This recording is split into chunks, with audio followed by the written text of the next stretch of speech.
From Super League to Olympic distance to age group world records to Kona. Go longer with the right fuel at the right time with SFuels.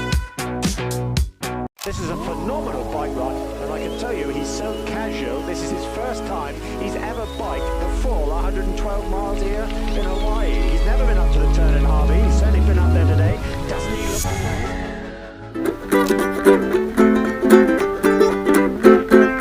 Rock me, mama, like a wagon wheel. Rock me, mama, anywhere you feel. Hey, mama, rock me. And it's breakfast with Bob.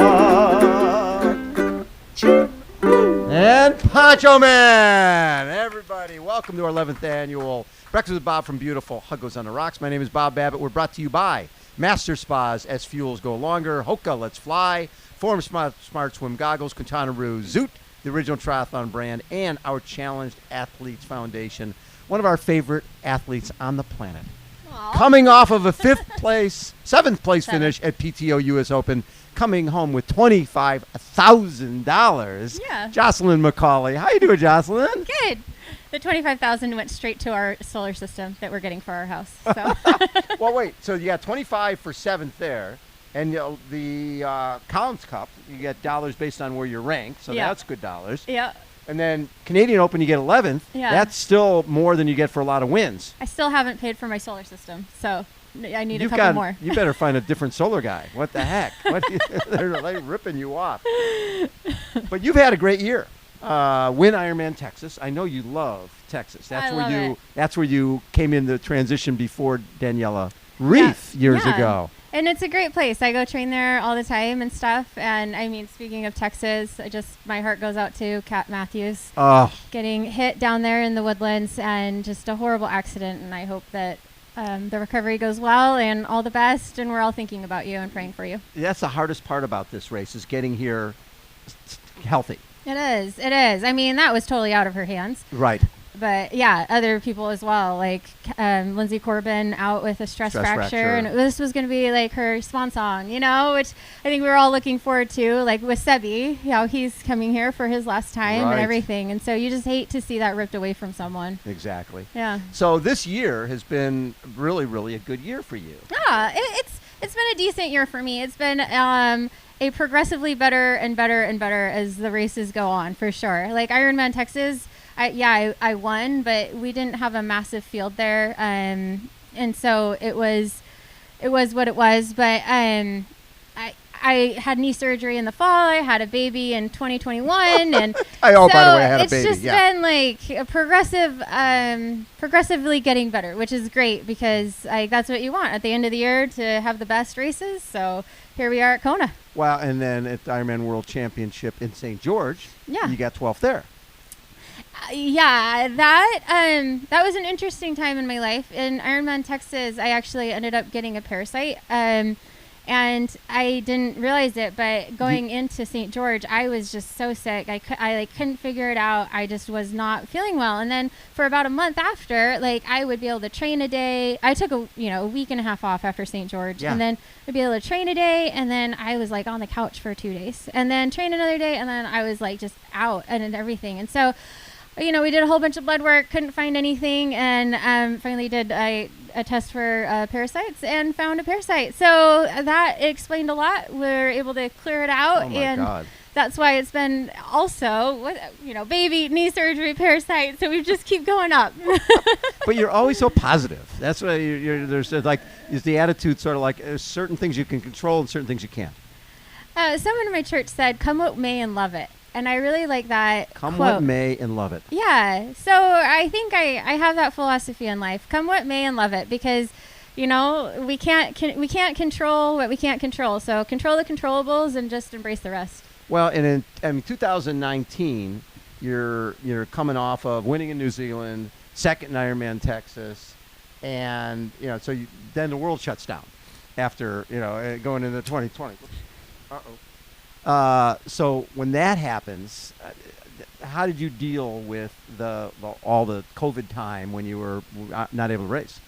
It was actually perfect because my husband and I had decided to have a baby. Yes. And we had decided that before COVID happened. Oh, you were even before. Yeah. And so then COVID started and we're like, wow, this is even more perfect. Like blessings falling from the sky. So it was just awesome. So we had a baby. And balancing family, training, racing. There is no such thing as balance. Bob, Really? you know that. Like in life, there's no such thing as balance. There's ebbs and flows of different parts of my life, and I think maybe by the end of my life, maybe it'll all balance out. But honestly, right now, I'm a full-time triathlete.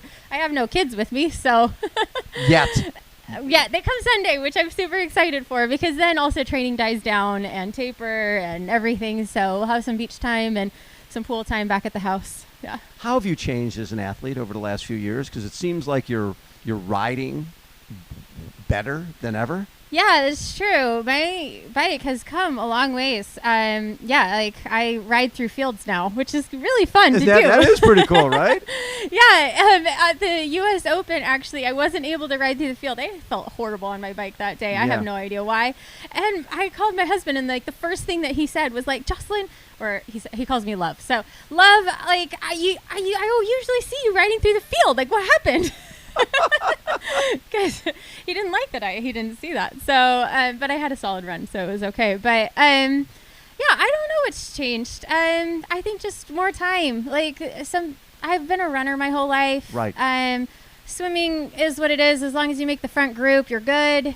And so, then I think I haven't had as much time in my life on the bike. And so having more time on the bike has, really helped and just continue to progress that. So thinking back to when you got into the sport, was it a sister? Yeah, my middle sister. So my older sister, she did these crazy things called Ironmans. Yeah. And I thought she was insane. And so then I decided to join her for some stupid reason. Now, did you watch her race first? I did. I would go to her races, and they were just so electrifying, right? I mean, you know what the start line and finish line feels like. Like it's just, it enwraps you with its, the Right. culture and the community. And I think in life, like we all look for really good communities. Uh-huh. And I think the triathlon community is just such Unbelievable. Yeah, it really is an unbelievable, like uplifting and motivating community. So I wanted to be a part of it. It just grabbed me. And what was your first race? We did Muncie 70.3 together. Yes. Yeah, and that was you and your sister. Yeah, my Uh-huh. sister and I. And I had signed up for that race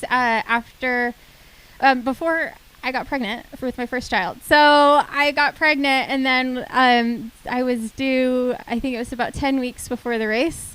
So I was like, what? Why not? I'm already signed up. They're like $300. Well, back then, I don't even know what they are now.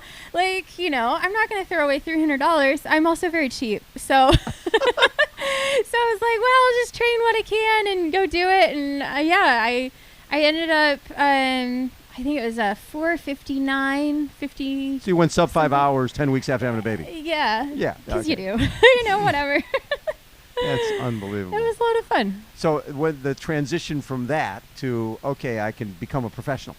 Yeah, so then I did Ironman Texas when my Emmy was 1 year old, and I won that race as an amateur, like amateur winning, not with the pros, but qualified for Kona, and I was like, well, I don't even know what Kona is, but it's a vacation to Hawaii. Let's go. So, and my sister had qualified too, and so How fun is that? Yeah, we're like, let's go do Kona together. It was her second time here. Yeah. So we came here to this beautiful island and did that race in 2014, and I was the first amateur overall. And so I was like, well, I love this. This is so fun. I've beaten everyone in my category, like, in the amateur realm. So where do I go from here? I Better find another category. Exactly. Yeah, you got to find a different category. So You went pro. yeah, what's Daniela gonna do? Yeah. She's beaten us like how many times? Yeah, I know. So she won't even notice I'm there, but that's okay. Yeah. So then, not that long, a couple years later, you're racing Daniela at Ironman Texas, and you're leading. Yeah. That doesn't happen very often. No. And, I don't think it's probably going to happen here at this race, seeing what her form was in St. George, and I'm sure she's carried it through to this race here. So she's going to be a tough one to beat out there, I think, on the day. But, you know, you don't ever know what the day brings and what the island will bring. Bantam Pele. So Collins Cup, you were the only American woman to get second, right? Yeah, I was the least bad of the bad. Like, none of us had a good race. So, but a bunch of moms. Yeah, a whole bunch of moms, which they're going to be here too. So, yeah, besides Jackie Herring, Chelsea Sodaro and Sarah True, they're both going to be here racing, and so we'll have a good contingent of moms here. There's a few other ones as well. Daniela. Yeah, and then also, what's her name? She's Canadian. I can't remember her name. Okay, but there's a few. Yeah, we got a lot. There's a few. What are your goals here? Yeah, I think you've asked me that every single year that I've sat here with you. Yes. Every single year I've said top 3. I don't know if I would say that this year. I think, in the past, I think I've had almost overconfidence coming into this race. And I think going into, say, US Open, where it was actually the best field that we've ever had organized for a 70.3/100K race, right. Which is the best field ever, in years, Thorsten does all those stats. And so coming in 7th there is like coming in 7th in the world in that, and 70.3 is not my distance. And Ironman's my distance, and I was not tapered for that race at all either. And so having all that said, I think I do a lot better in races when I take the pressure off myself, and I don't say I'm going to go win this race or I'm going to get top 3. Like Ironman Texas, I expected myself to win, and I thought it would be a horrible day if I did not win, and I could not sleep the night before. It was horrible, all the pressure that I put on myself, and so. I would love to be top 3. I would love to be top 5. I would love to be top 10. I think I'll go out there and race my best, and that is my goal. And I know that's such a corny answer, and everyone gives it I'm just gonna go do my own race and race my best, and I hate that answer. I really do. But I think I have to have that answer to be able to take the pressure away, to be able to actually go out there and have the possibility of coming in top 3. So after this, do you go to 70.3 Worlds, season over? What happens next for you? Oh my gosh, Bob. I am going to go do this awesome race you should come to. I think I've told you, Ironman Israel. Justine was just talking about going there. Oh, is she going to go there? She was talking about it. Yes. Okay. So, but my husband just read me all of the travel stuff of from the U.S. Embassy of why we should not travel to Israel right now. Right. He's like, ooh, maybe let's make sure we get refundable tickets. And we were going to take the girls, and we might not take the girls now. Just make it me and him race. Have you done it before? No. It's never been a full. Okay. They've only had a half there. And so I am a devout Christian, and is a massive passion of mine. Ironman obviously is a massive passion of mine. And so those two communities have made me who I am, and as an athlete and as a person. And so I am just so excited to be able to go to that race and be able to combine those two passions, because you swim in the Sea of Galilee, which just has a massive amount of history. You bike to Capernaum, which is where Jesus started his ministry, and then back. And then you get to run along the West Sea of Galilee. So it's just an amazing opportunity to be able to engulf myself in that passion, and in both passions. I love it. Yeah. I love your passion. Thanks. You always bring so much passion to it. And another person does that, Poncho Man. Yeah. Yeah. Rock me, mama, like a wagon wheel. Rock me, mama, any way you feel.